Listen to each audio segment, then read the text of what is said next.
Hello, welcome back to my channel. If you're new here, I would like to welcome you to Keisha, me. I kind of just make videos sparsely throughout. But if you're a repeat visitor or a subscriber, I want to thank you so much for joining me yet again for another conversation. If I seem a little down in this video, it's not so much my mind or my heart, but it's the sinuses and all up in here. If you are in an area right now where it is extremely cold, know that I send my warmest positive vibes out to you, because for the past couple of weeks here, it's been as low as -8. Right now it's -2. And so between my battery not working in my car to me being bundled up completely and going outside and crying because my hands like froze within like 3 seconds. It's been hella crazy here this winter type of time. So I send my warmest vibes out to you, and I pray that you're staying warm and making wise decisions out here in this cold, because this cold does not play. You heard me? But nonetheless, I would like to jump into the video. So today I want to talk about how to love yourself. I think many people have attempted this in various facets, but I still wanted to kind of give my take on it, as a lot of people have reached out to me, particularly in my age group, colleagues and peers, and even young people. I do a lot of mentorship, and they're just like, how do you get confidence? How do you really appreciate yourself? What does self-love look like? And I said that would be an excellent discussion to have. And so I'll be looking down periodically at my note cards. So don't take anything to it. So the first thing of how to love yourself is, I think it's important to have a healthy analysis about yourself, about your traits, about your characteristics, about your personality as a whole. So when I was in undergrad, one of the minors that I got was entrepreneurship, and particularly in that field of study, we focused a lot on social entrepreneurship and really analyzing the community and pinpointing solutions that we could provide to solve a community problem. And we had a lot of hands-on experience with those projects that we did. Starting our own businesses, doing projects for like actual businesses in the community. And one thing that we always had to do, whether it was a project for a course or an actual service for business, was we had to do SWOT analysis. So if you're familiar with business of any kind, SWOT means S for strengths, W for weaknesses, O for opportunities, and T for threats, and some people say challenges. So just depending on sort of like your vernacular of where you're from.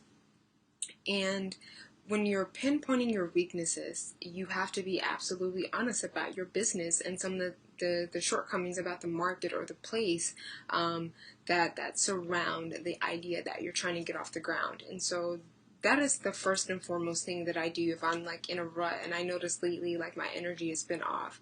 I'm honest about, maybe I've been feeling, feelings of jealousy, or maybe I've been, feeling insecure about XYZ, and so I've been eating kind of very nasty and yucky than I typically do. Having a full, honest conversation with yourself is going to be the catalyst to getting it all out on the table. Everything ain't going to be cute. Sometimes you're going to cry. But I think it's absolutely important, because I think sometimes we get this misconception that, oh, I get my nails done, I keep my hair did, I be traveling, I give during Christmas time. If you're someone who celebrates holidays, I'm a good person, so I know I love myself. But then sometimes something happens externally, and then we don't realize that we're so paper thin that one real feeling or one real event will knock us down. And so how strong are you internally? And this isn't about who can feel the less, who can be the less vulnerable. Like, being vulnerable is healthy. But a lot of times, because of the society that we're in, we've been so conditioned to think that loving ourselves are absolutely external. And it's like, girl, homeboy, that's far from the truth. So I think it's important to remember that you need to have a honest self-analysis of yourself.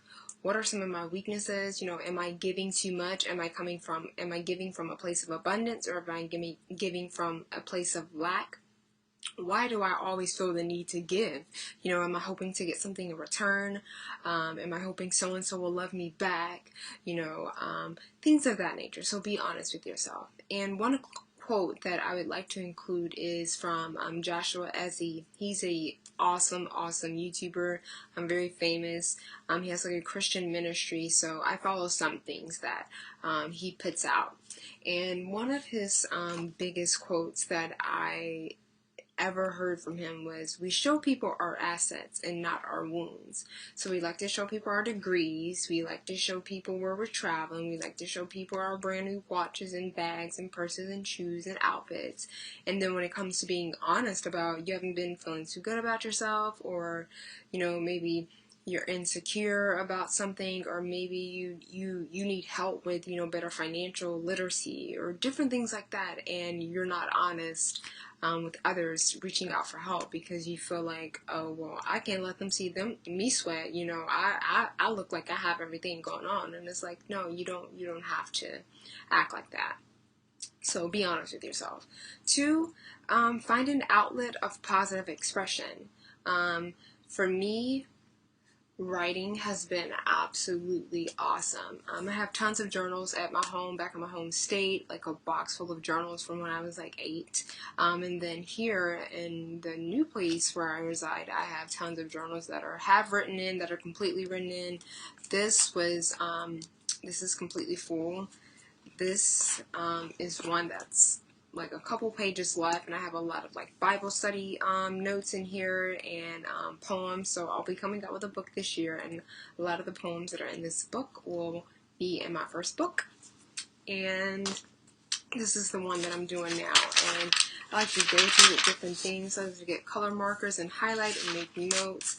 Sometimes I draw and doodle in there. Sometimes things don't make sense. I scratch stuff out. I've got letters in there, Bible study things, highlighters. So this is one that I just started, and I find it as a means of expression. And a lot of my friends always say, well, Keisha, you know, I don't write like you, or, you know, I don't got time to write, or I don't really like writing.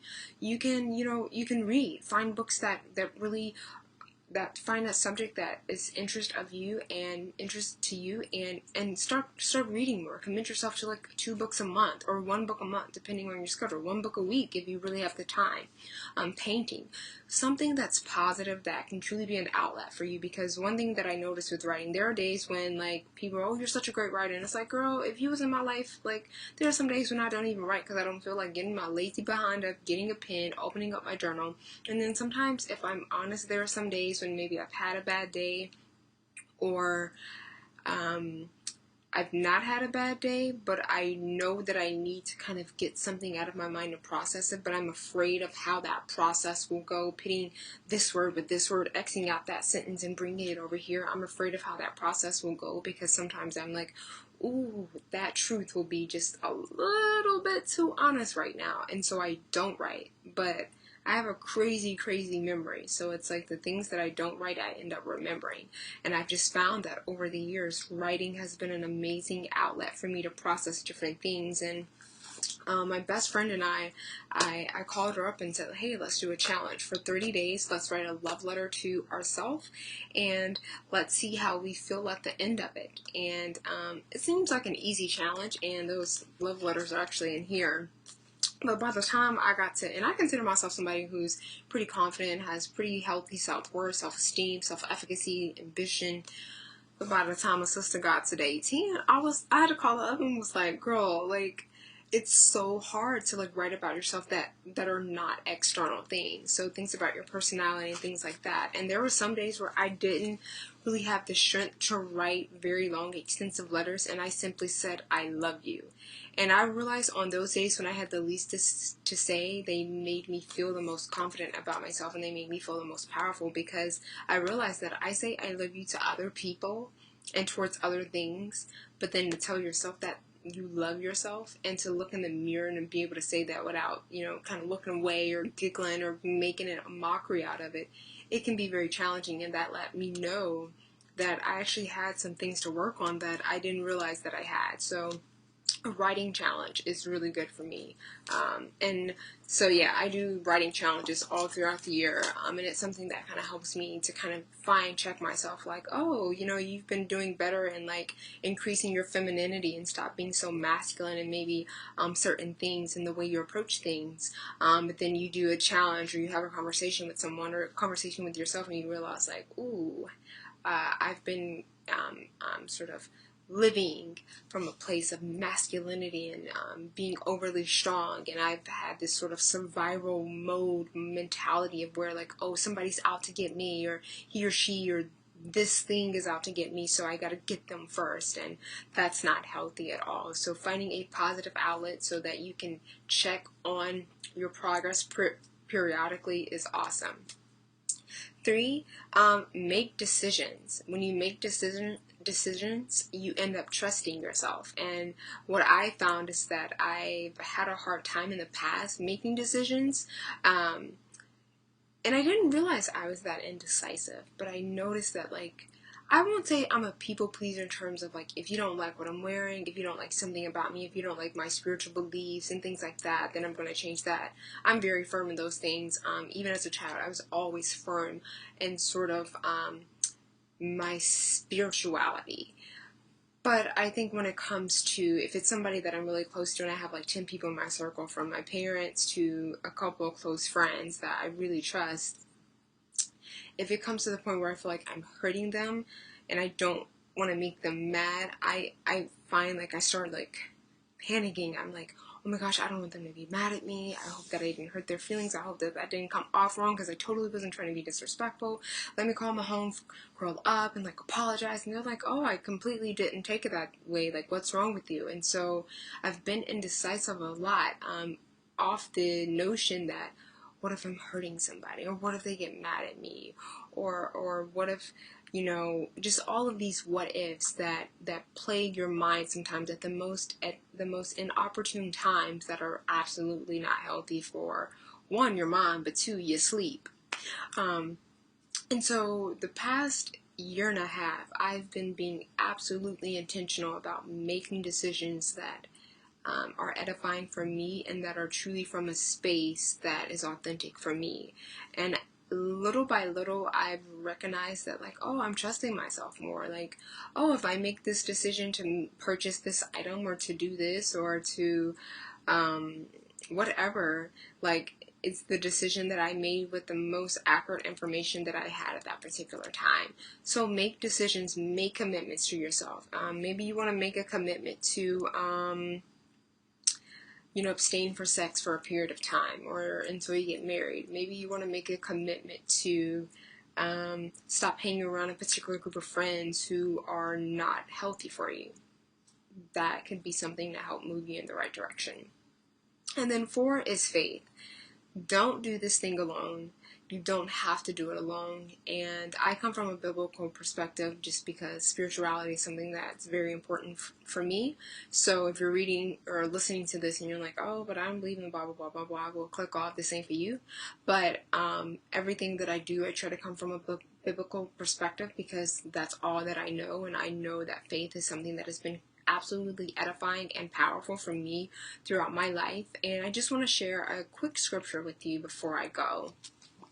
I'm in Proverbs 19 verse 8, and it says, he who obtains wisdom loves himself. He who cherishes understanding will find success. And so if you look up the Hebrew word of wisdom, number 3820, you will see that wisdom means to understand, to be willing, to have intellect. And so over time, as you're being honest with yourself, as you're finding positive outlets of expression, as you're trusting yourself and making more firm decisions, you'll realize that you're accumulating more wisdom throughout your experiences, and you'll realize that slowly but surely you're giving and you're manifesting and you're blossoming from a place of abundance as opposed to a place of lack, of self-hate, of self-destruction. And so this will be probably a first of a series of how to love, but I hope that this was edifying for you in some way. And so please leave comments below in the comment section of things that I left out and things that you do to like have a healthy version of self-love. Please, please, please, I'd love to hear from you. Bye.